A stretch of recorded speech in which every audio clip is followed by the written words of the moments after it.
2026 சட்டமன்ற தேர்தல் விருப்ப மனு விவகாரத்தில் அன்புமணி தரப்பு பண மோசடி செய்வதாக டிஜிபியிடம் ராமதாஸ் தரப்பு புகார் அளித்துள்ளது.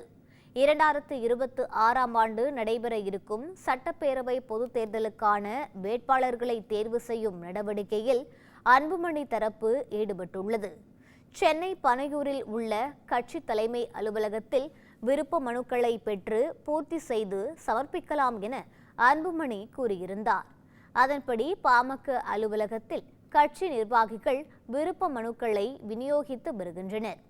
இந்த நிலையில் பாமகவின் நிறுவனரான ராமதாஸ் தரப்பில் டிஜிபியிடம் புகார் மனு அளிக்கப்பட்டுள்ளது. புகாரில் அதற்கான கட்டணத்தை பெறும் அதிகாரம் கட்சி நிறுவனராகிய தனக்கு மட்டுமே உள்ளது என்றும், பாமகவின் பெயரையோ அல்லது கட்சியையோ பயன்படுத்த அன்புமணி ராமதாஸுக்கு எந்தவித உரிமையும் இல்லை என்றும் தெரிவிக்கப்பட்டுள்ளது.